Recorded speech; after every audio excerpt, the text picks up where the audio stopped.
mu division zammwe zonna 5 nga mbasaba obuwagizi bwammwe ku kifo ky'omubaka omukyala owa disitulikiti ya Kampala mu kibiina kyaffe ekirungi ennyo ekya National Unity Platform.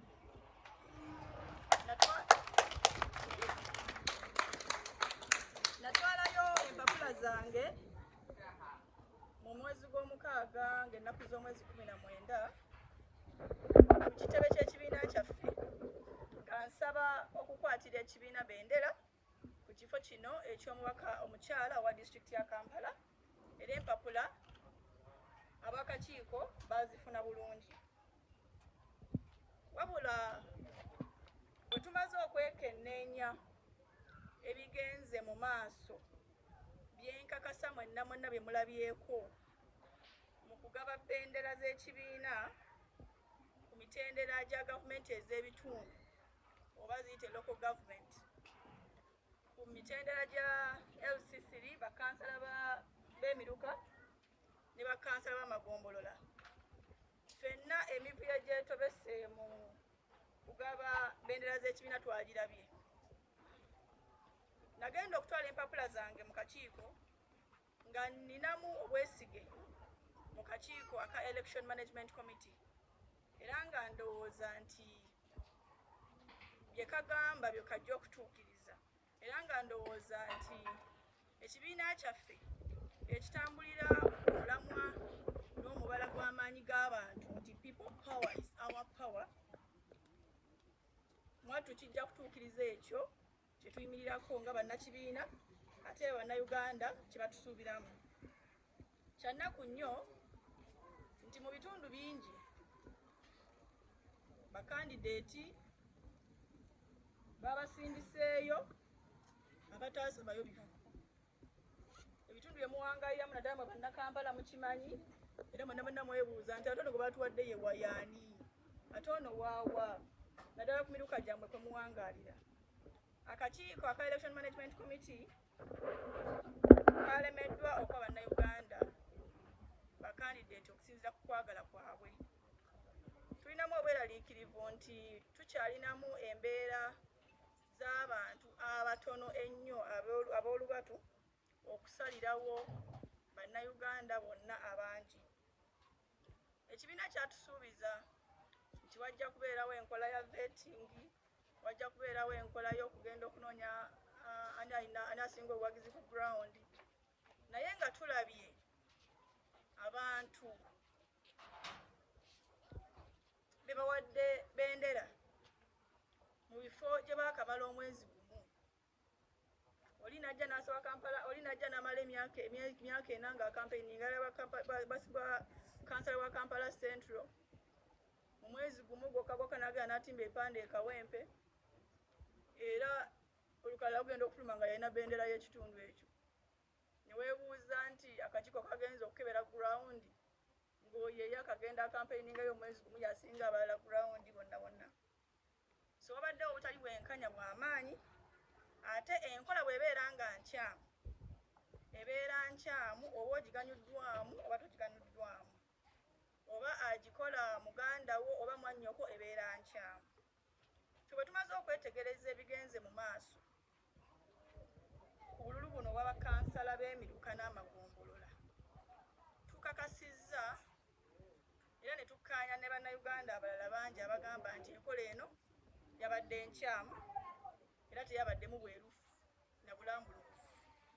N'olw'ensonga eyo tetuyinza kugenda mu maaso naffe kusigala nga tulinze ebinaava mu nkola eyo, kubanga nga bwe ŋŋambye nti enkola bw'ebeera nkyamu ne bw'ebeera nga ggwe yandikuganyudde, kkiriza nti enkola nkyamu ate era okinokoleyo nga bukyali, si kulinda ggwe kukiganyulwamu. Nkakasa nti ne mu nkola eno enkyamu era mulimu abakiganyuddwamu, naye ffe nze nga Nakandi Winfred wamu ne bannange bwe tukkiririza mu nfuga ey'amateeka, bwe tukkiririza mu bwenkanya, bwe tukkiririza mu bulambulukufu, tetuyinza kugenda mu maaso na kugamba nti obwesige bwaffe buli mu nkola eyo. N'olwekyo Pulezidenti waffe Kyagulanyi Ssentamu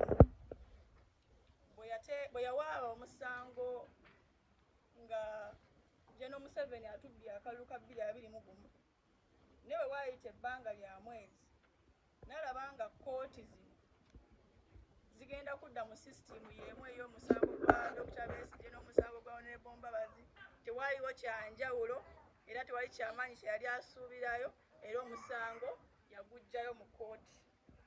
Era ontudde wano okubategeeza nti nze Nakandi Winnie okusaba kwange okw'okukwatira ekibiina Bendera ku kifo ky'omubaka omukyala wa disitulikiti ya Kampala leero mu butongole nkuggyeeyo mu kibiina.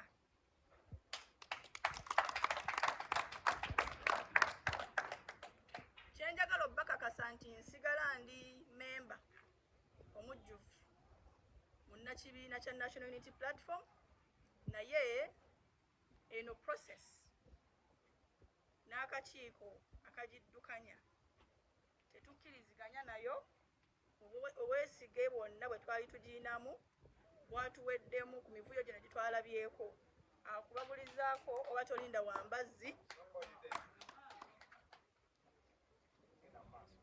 obwesige twabadde tulina mu komiti eyo mu kakiiko ako bwatuweddemu, n'olwekyo tetukyayinza kugenda mu maaso nga naffe tulinze ate okuganyulwa mu mivuyo muba naffe okunoonya omuwaatwa butya bwe tuganyula mu mivuyo egyo egitagoberera nkola y'amateeka.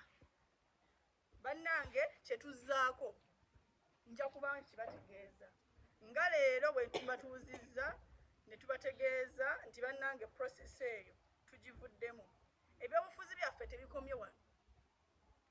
Ebyobufuzi n'okwagala okukulembera bannaffe n'obwesige bwe batulinamu tebikomye, wabula olugendo lw'okwagala okukwatira ekibiina Bendera lukomye wano. Era nkakasa mu kaseera akatuufu tujja kuba tutegeeza eggwanga kiki kye tuzzaako nga tumaze okwebuuza ku bannaffe bonna, bannakibiina abawulira nga ffe tuwulira, ate era ne bannayuganda abaagala enkola ey'amateeka. Neeyanziza nnyo, neeyanzeeko. Abawagizi mu Kampala District gy'obadde osaba b'obadde otegeezezza ng'oyita mu bipande n'okubategeeza mu butongole kozookola, baagala okumanya nti ku mulundi guno mu kalu kano ke tugendamu onaabeerako ku baloti babeere n'essuubi basigale nga bakunoonyeza akalulu kuba bagira balindako.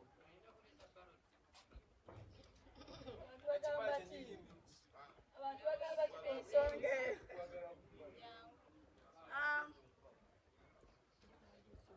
okusalawo kuno tetukukoze bw'omu. Okusalawo kuno sikukoze bw'omu nga Nakandi, kukoze ne ttiimu yange nga tumaze okwetegereza emivuyo mingi nnyo. N'olwekyo kyetuzzaako era tujja kwetegereza nga ttiimu, tujja kutuukirira bannakampala, tujja kwebuuza ku bantu bangi abakwatibwako ku nsonga zino, ku nsonga z'ebyobufuzi n'abantu abagala enfuga ey'amateeka. Nkakasa nkimanyi nti si kirungi okubeera nga leero sibazzeemu ku kiki kye tuzzaako, naye nga bwe mbagambye nti olugendo lwange lw'ebyobufuzi terukomye wano. Ekikomye wano lwe lugendo lw'okunoonya Bendera y'ekibiina. N'olwekyo tukyalinayo akabanga era kabe kasinge ku baloti ya 2026 tekibeewuunyisa nga kwendi. Era bwe mbanzize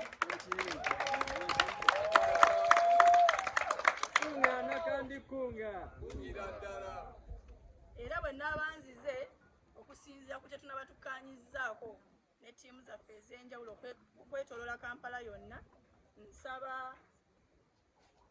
munyanirize ate era mwongere okumpa amagezi tulabe butya bwe tununula eggwanga lyaffe nga tusigaddeko ezo ensonga ez'abantu.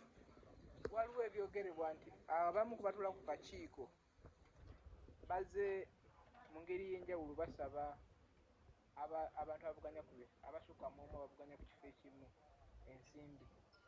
Bwenga gwe bino byebimu obikakasa nti bituufu era byebimu ku byekwaliriza okugamba nti oba oli awo enkola akakiiko kano gye kayitamu tekagoberera maanyi g'abantu kye bagamba ku ground, wabula kalina ebyo babikeesigamako.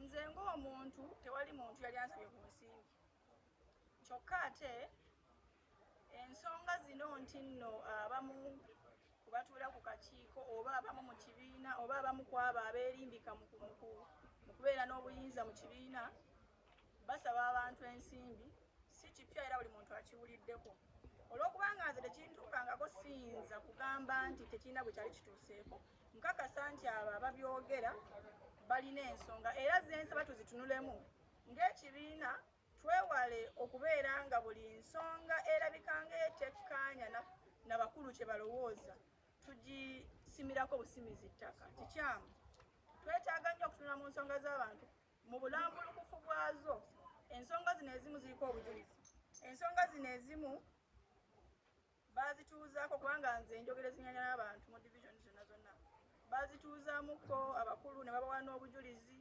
nentegeezebwako nti abamu mu nnaku ennyingi babagamba nti ebyo mubisirikire ekintu ekikyamu ng'ogyeko ensimbi waliwo process eno gye baagala gye bayita eya harmonization process eyo teri nnyo mutima mulungi kubanga tulabye ebifo ng'abantu abeesimbyewo basukka mu bataano n'owulira nti gundi ne gundi bamutuuziza nga batuuzizaako babiri okutuuzaawo kwe ebiseera ebisinga tekuli mu kwagala kukkaanyisa bantu naye kuli mu kwagala kulemesa muntu omu nti gwe kino ekifo kiveeko kubanga oli tumwetaaga nnyo weesimbye wano ku LC5 naye kiveeko kubanga ate oli gwe weesimbyeko ate muntu mukulu ate tumwetaaga nnyo mu kibiina kati gwe jangu tukuweeyo wano omuluka gw'essatu kati buli muntu ali mu kibiina tumwetaaga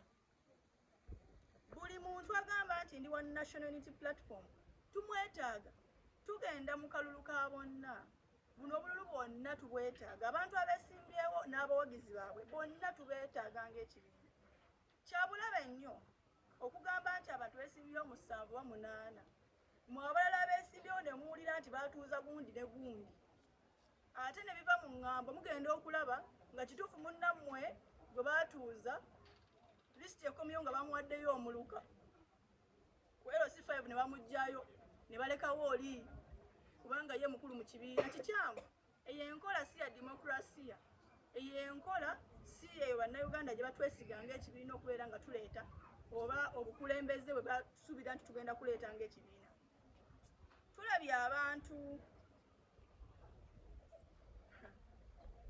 kwegamba enkola eyo oyinza ogiyita favoritism nti ekibiina kiyita abantu okubajjako empapula kibasunsule kyokka ate ng'oba oli awo mwanattu bo bamanyi kandidate gwe baagala okuwaawo ekimu ku bikwasa ennaku tulina bannaffe bamaze emyaka 4 nga banoonya ebifo ebimu n'osanga oli kati wano tuli wano Nakawa n'osanga bakansala abantu nga beesimbye okutya kansala emyaka 3 emyaka 4 bo bagenda okutuuka ku veti bagenda okulira nti waliwo waliwo awo omukyala oba omwami ate akola ku kitebe abadde yeesimbye kawempe naye tewali space bamusindise Nakawa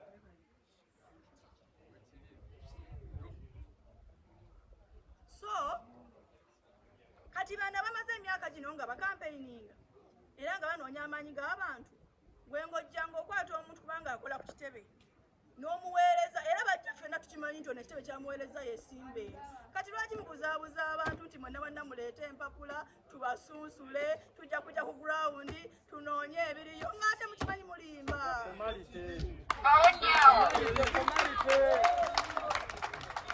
bannange njagala kubategeeza nti abantu aboogerawo naye bwe Kyagulanyi Ssentamu His Excellency ne National Unity Platform tebamuwagira kubanga muyimbi tebamuwagira kubanga serebu bamuwagira olwebyo bye balowooza byakkiririzaamu bamuwagira olwebyo essuubi ery'enjawulo lyabawa bamuwagira olwebyo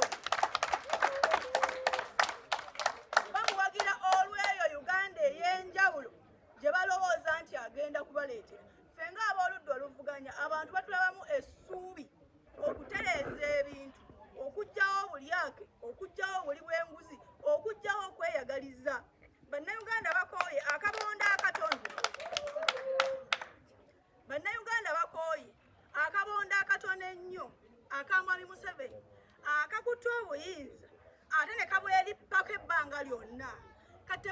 yagadde ate kabondo kalala kajje ng'ate kali mu kibiina kya NUP kekuumireko obuyinza kabuzebuze